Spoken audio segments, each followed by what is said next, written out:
سورہ ہود آیت نمبر 1 سے۔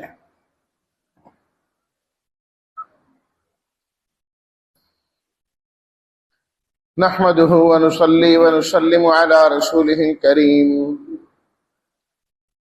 اما بعد فاعوذ بالله من الشيطان الرجيم، بسم الله الرحمن الرحيم۔ الف لام را، کتاب احکمت آیاته ثم فصلت من لدن حکیم خبیر، اللہ تعبدوا الا اللہ اننی لکم منہ نذیر وبشیر۔ صدق اللہ مولانا العظیم۔ اللہم صلی علی سیدنا و مولانا محمد وعلی آلہ واصحابہ وبارک وسلم۔ احکمت، مضبوط ہیں، محفوظ ہیں آیات، اس کی آیات۔ فصلت، تفصیل کی گئی ہے۔ لدن، جانب سے، طرف۔ حکیم، حکمت والے، خبیر، خبر رکھنے والے۔ اللہ تعبدو، کہ تم نہ عبادت کرو، الا اللہ، مگر اللہ کی۔ نذیر، خبردار کرنے والے۔ بشیر، خوشخبری سنانے والے۔ ترجمہ: الف لام را، اللہ اعلم بمرادہ بذلک۔ یہ وہ کتاب ہے کہ جس کی آیات محکم ہے، پھر تفصیل کی گئی ہے ان آیات کی اس ذات کی جانب سے جو حکمت والے، خبر رکھنے والے ہیں۔ یہ کہ تم نہ عبادت کرو مگر اللہ کی۔ یقیناً میں تمہیں اس کی جانب سے خبردار کر دینے والا اور خوشخبری سنانے والا۔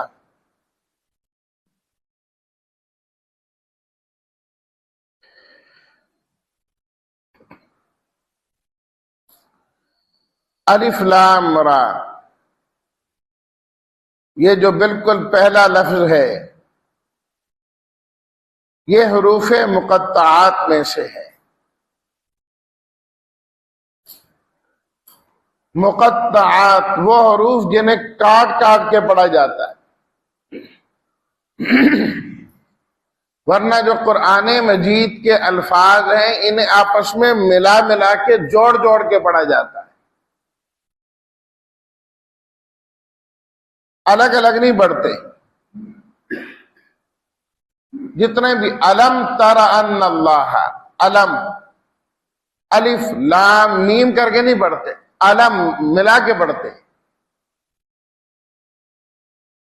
لیکن یہ حروف ایسے ہیں کہ ان کو الگ کر کے پڑھا جاتا ہے، الف کو الگ، لام کو الگ، را کو الگ، آپس میں جوڑتے نہیں، الر کر کے نہیں پڑھتے، جبکہ عام قرآنی ترتیب کے مطابق تو اس کو الر پڑھنا چاہیے،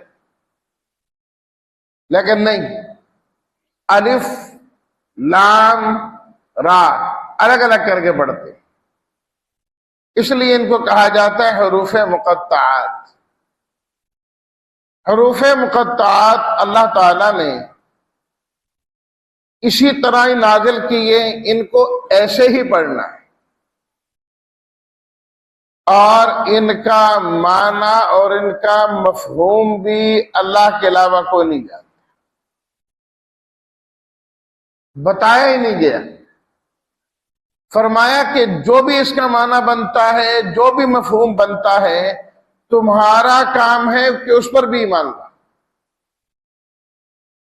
یہ مومنین کے ایمان کا امتحان ہے، جو سمجھ آئے وہ بھی مانو، جو نہ سمجھ آئے وہ بھی مانو۔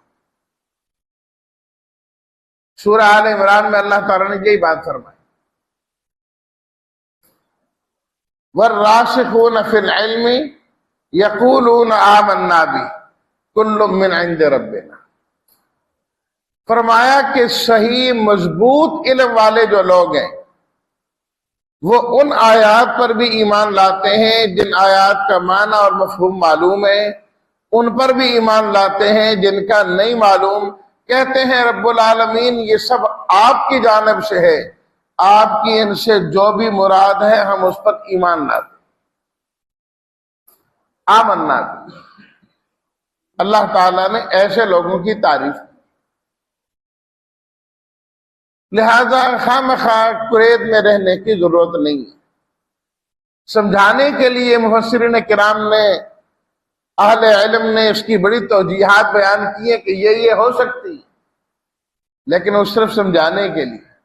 حقیقی اور یقینی معنی اللہ تعالیٰ نے نہیں بتلایا عام انسانوں کو نہیں بتایا گیا.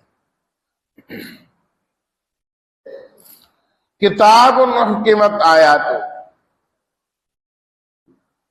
سورج کے شروع میں اللہ تعالیٰ نے قرآن مجید کی شان اور عظمت کو بیان کیا ہے. فرمایا کتاب انتہائی عظیم الشان کتاب ہے. یہ کوئی عام اور معمولی کتاب نہیں ہے. کتاب عظیم الشان، تنوین عظمت کے لیے. جاءہم رسول عظیم الشان پیغمبر آئے.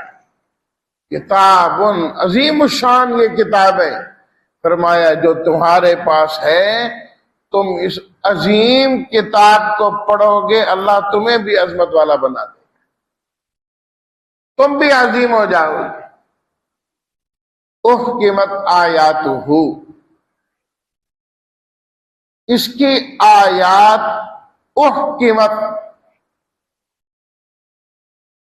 بہت سارے معنی اور تشریحات اس ایک جملے کے اندر. ایک معنی احکمت حکمت سے کہ قرآن یہ وہ کتاب ہے جس کی ایک ایک آیت حکمت سے بھری ہوئی ہے، پر از حکمت ہے. قرآن میں بیان کی گئی کوئی آیت کا کوئی حکم ایسا نہیں ہے جس میں کوئی حکمت نہ ہو، جس میں کوئی دانائی نہ ہو، سمجھداری نہ ہو. کیوں؟ اتارا جو اسے حکمت والی ذات نے ہے. آخر من لدن حکیم، حکیم ذات ہے نا. اللہ تعالیٰ خود بھی تو حکمتوں والے ہیں. حکیم کی کلام میں بھی حکمت ہوتی ہے. جس طرح کا متکلم ہوتا ہے، کلام کرنے والا ہوتا ہے، گفتگو کرنے والا ہوتا ہے، اس کی کلام میں وہی اثرات موجود ہوتے ہیں. مدبر آدمی گفتگو کرے گا، اس کی کلام تدبر سے خالی نہیں ہو. ایک جاہل آدمی جب بات کرے گا تو اس کی کلام میں بھی جہالت ٹپکے گی، نظر آئے گی کہ یہ جہالت پر مبنی باتیں، یہ عقل سمجھنے والی باتیں نہیں ہیں. کلام سے اندازہ ہو جاتا ہے کہ متکلم کتنا سمجھدار ہے، اس کی حکمت دانائی علم کا اندازہ ہو جاتا ہے. تو جب اللہ کی ذات علم والی اور حکمت والی ہے، خبر والی ہے، جو اس نے خبریں دی ہیں اور جو کچھ اس نے بتایا ہے، فرمایا وہ بھی تو حکمت والا اور علم والا ہو گیا. اللہ تعالیٰ نے سورہ النساء کے آخر میں فرمایا انزلہ بعلمہ، اللہ نے یہ قرآن اپنے علم کے ساتھ نازل کیا ہے. قرآن میں جو کچھ ہے یہ اللہ کا علم ہے، اللہ نے اپنے علم سے یہ عطا فرمایا ہے، اپنے علم سے عطا فرمایا. اور اللہ کا علم نعوذ باللہ کبھی غلط نہیں ہو سکتا، غلط نہیں ہو سکتا. جو رب نے معلومات دی ہیں وہ بالکل ٹھیک. احکمت آیات، آیات حکمت سے بھری. دوسری چیز احکمت آیاتہ، اس کی آیات محکم یعنی مضبوط اور محفوظ ہے. اللہ نے جو بات بھی اس کتاب میں کی ہے وہ واقعے سے ہٹی ہوئی نہیں ہے. ماضی کی جو باتیں کی بے آئینی ہی جیسے ہوا اللہ نے ویسے ذکر کیا. جو اب ہو رہا ہے، جو کچھ اللہ نے اس کے متعلق بیان کیا بے آئینی ہی درست ہے. ایک رائی کے دانے کے برابر بھی ادھر سے ادھر نہیں. اور جو آئندہ کی چیزیں اللہ تعالیٰ نے بیان کی ہیں، قیامت تک جو کچھ ہوتا رہے گا اللہ نے بتایا یہ ہوگا، یہ جہان ہے، اس کے بعد عالم برزخ ہے، عالم برزخ کے بعد پھر آخرت کا عالم ہے، وہاں پر حساب ہے، کتاب ہے، وزن ہے اور سفارش ہے، جنت ہے، جہنم ہے. فرمایا جو بتایا احکمت آیاتہ، اس کی آیات 100% مضبوط اور محکم ہے. گزشتہ کی باتیں جتنی کی ہیں فرمایا کوئی غلط ثابت کر سکتا ہے؟ کوئی کہے کہ نہیں ہوا اس طرح تھا، قرآن میں اس طرح ہے. جب گزشتہ کی کوئی بات غلط نہیں ہو سکتی آئندہ کی بھی نہیں ہو سکتی.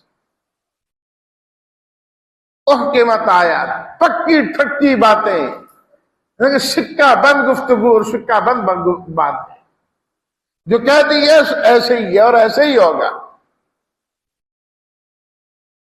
ساری دنیا جہاں مرضی گھومتی رہے، جو مرضی مفروضے گھڑتے رہے، آنا اسی پر یہ ہے جو رب العالمین نے پہلے فرما دیا. ہوگا وہی، اس سے آگے پیچھے دائیں بائیں نہیں. احکمت آیات. اسی طرح احکمت آیاتہ کے مفہوم میں یہ بات بھی شامل ہے. اللہ تعالیٰ دیکھو نا حکمت والی ذات ہے نا، ایک ایک جملے میں اللہ تعالیٰ نے علم و حکمت کے سمندر بند کی. اس لیے ترمذی شریف کی روایت ہے، نبی کریم صلی اللہ علیہ وسلم نے ارشاد فرمایا یہ وہ کتاب ہے کہ اہل علم اس سے کبھی سیر نہیں ہو سکتے. موتی نکالتے جائیں گے، نکالتے جائیں گے، نکلتے جائیں گے، بندہ نکال کے دنیا سے چلا جائے گا، رب کا علم نہیں ختم ہوگا. اتنا کچھ اللہ تعالیٰ نے اس میں رکھا ہے. یہ تو ہر آدمی اپنے سمجھ اور ظرف کے مطابق اس سے اخذ کر سکتا ہے. اللہ اکبر. احکمت آیاتہ، قرآن مجید کی جو آیات ہیں اللہ نے ہر چیز ایک دلیل سے سمجھائی. جو بات کی ہے مضبوط بات کی ہے. فرمایا کچی کچی باتیں ہماری کتاب میں نہیں، جو بات کی ہے پکی کی ہے، دلیل سے کی ہے، اور اس دعوے کو کوئی آج تک توڑ نہیں سکا. رب کا تو چیلنج ہے نا، قرآن جیسا لاگے دکھا، نہیں لائے. اور جو اللہ نے سمجھایا جس طریقے سے سمجھایا، صرف یہ نہیں کہا کہ بس میں معبود ہوں میری عبادت کرو، نہ، اللہ نے دلائل سے اس بات کو سمجھایا اور ایسی ایسی دلیلیں دی کہ انسان کی عقل دنگ رہ جاتی ہے، حیران ہو جاتی ہے. کہ انسان کو بڑا کچھ نظر آتا ہے کہ فلاں بھی بڑا، فلاں بھی بڑا، وہاں بھی کچھ ہوتا نظر آتا ہے، ادھر بھی کچھ ہوتا نظر آتا ہے. اللہ اکبر. رب العالمین نے 14ویں سپارے کے اندر سورہ نحل میں فرمایا کہ دیکھو واللہ فضل بعضکم علی بعض فی الرزق فما الذین فضلوا براد رزقہم علی ما ملکت ایمانہم فہم فیہ سواء.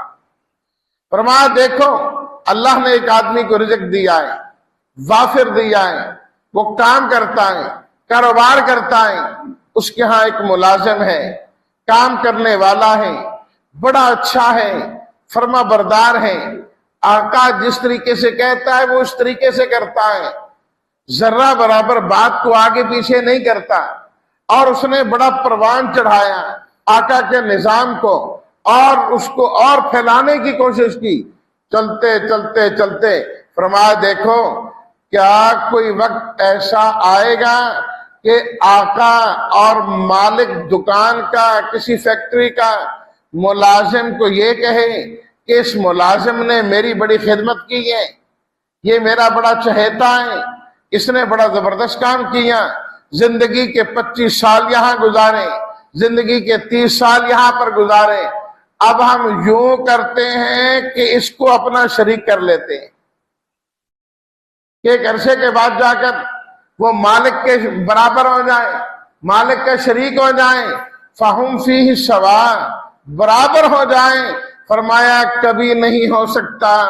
اسی طرح مخلوقات میں سے وہ کتنا عبادت گزار کیوں نہ ہو جائے، کوئی کتنا نیک کیوں نہ ہو جائے، اللہ کی توحید کا پرچار کرنے والا کیوں نہ ہو جائے، نمازی روز اور پرہیزگار کیوں نہ ہو جائے، نیکیاں کرنے والا کیوں نہ ہو جائے، فرمایا ولی تو بن سکتا ہے پر رب کا شریک نہیں بن سکتا۔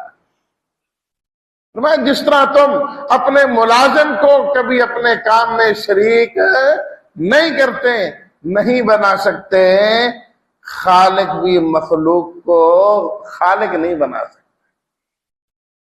احکمت آیات، فرمایا جو بات کی ہے نا دلیل سے بات کی، سمجھائی ہے بات، اور مخاطب سمجھنے پر آئے تو بات بڑے کھلے طور پر سمجھتا ہے۔ احکمت آیات، آیات اس کی محکم ہے،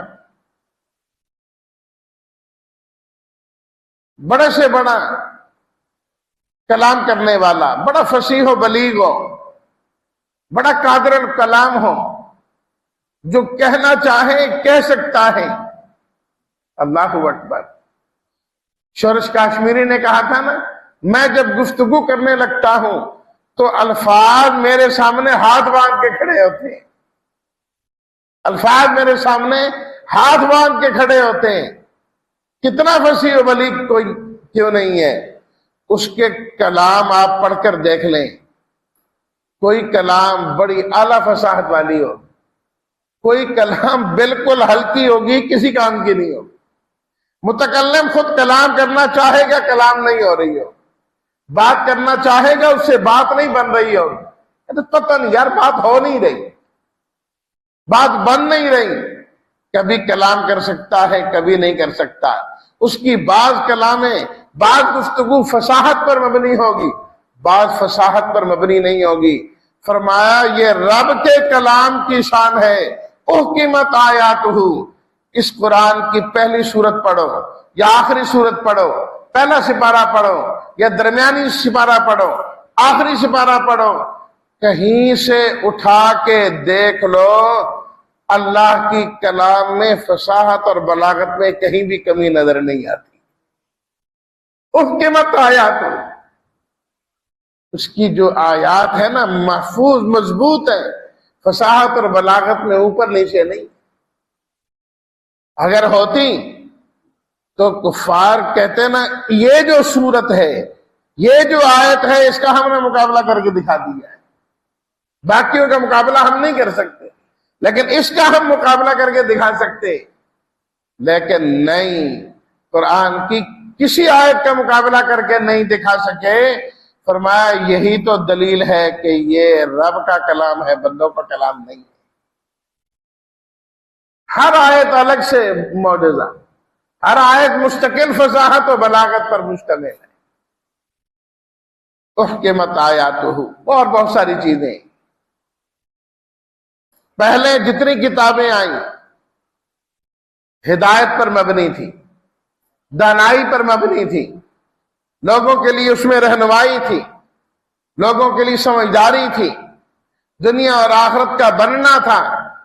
لیکن ایک وقت آیا کہ اس کتاب کو منسوخ کر دیا گیا، ختم کر دیا گیا کہ اب یہ کتاب نہیں چلے گی۔ زبور کا اپنا زمانہ ہے، تورات کا اپنا زمانہ ہے، انجیل کا اپنا زمانہ ہے، صحف ابراہیم کا اپنا زمانہ ہے، اس وقت کے ساتھ اللہ نے منسوخ کر دیا۔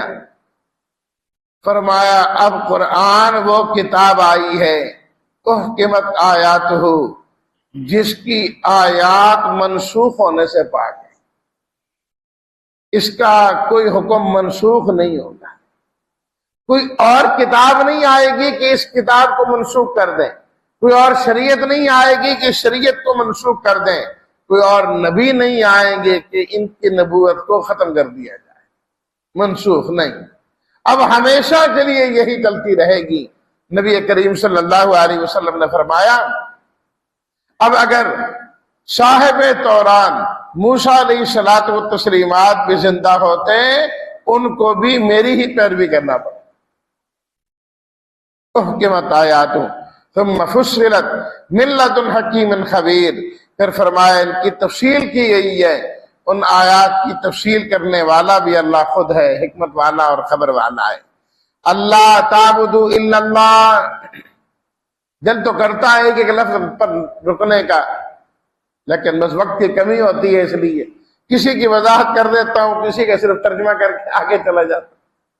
اللہ تعبدوا الا اللہ، اتنی عظیم الشان کتاب، اتنی بہترین کتاب، منسوخ نہ ہونے والی کتاب اللہ نے نازل کی، فصاحت اور بلاغت والی کتاب اللہ نے نازل کی۔ مقصد کیا ہے؟ اللہ تعبدوا الا اللہ، کہ مستحق کی عبادت صرف اللہ ہے، تمہارا سر کسی اور کے سامنے نہیں جھکنا چاہیے، معبود کوئی اور نہیں ہونا چاہیے۔ فرمایا اس کتاب کا اولین مقصد بندوں کو صرف رب کی عبادت پر کھڑا کرنا، ایک اللہ کی عبادت کرنے والے ہوں۔ اور امام راضی رحمۃ اللہ علیہ نے تفسیر کبیر میں اس آیت کے تحت بڑا زبردست جملہ لکھا۔ فرمایا اللہ نے یہ جو فرمایا نا اللہ تعبدوا الا اللہ، اس سے یہ بات واضح کی انہ لا مقصود من ھذا الکتاب الشریف الا حرف واحد۔ فرمائے اس پوری کتاب کا جو اصل مقصد ہے وہ ہے اللہ تعبدوا الا اللہ، اللہ تعبدوا الا اللہ۔ اور اگلا جملہ بھی امام راضی نے بڑا کمال کا لکھا، فرمایا جو اپنی عمر کو اس کے علاوہ میں صرف کرے فقد خواب و خسر، ایسا انسان نقصان میں اور تباہی میں پڑ کہ اصل مقصود چھوڑ کے قرآن سے اور چیزیں تو تلاش کرتا رہا، جس مقصد کے لیے قرآن نازل ہوا وہ مقصد اس نے پہچانا ہی نہیں۔ فرمایا اصل مقصد یہ ہے اللہ تعبدوا الا اللہ، جو صرف ایک اللہ کی عبادت پہ آ گیا اس نے قرآن کے مقصد کو سمجھ لیا، وہ سمجھ گیا قرآن کو۔ جو قرآن پڑھ کر بھی ٹھوکریں غیر کی کھائے، جھکے غیر کے سامنے جا کے، فرمایا اس نے قرآن نہیں سمجھا، اس نے قرآن سمجھنا شروع بندہ یہیں سے ہوتا ہے، اللہ تعبدوا الا اللہ۔ اور سمجھانے والے کون؟ اننی لکم منہ نذیر و بشیر، وہ اللہ کے نبی صلی اللہ علیہ وسلم ہے کہ آپ علیہ الصلوۃ والتسلیمات لوگوں کو ان کے برے انجام سے بھی خبردار کرتے ہیں، ان کو جو مانتے نہیں اور جو ماننے والے ہیں بشیر، ان کو خوشخبریاں سنانے والے ہیں۔ اللہ ہمیں ماننے والا بنائے اور اس قرآن مجید کا جو اصل مقصد ہے اس کو پہچاننے کی توفیق عطا فرمائے۔ وآخر دعوانا ان الحمد للہ رب العالمین۔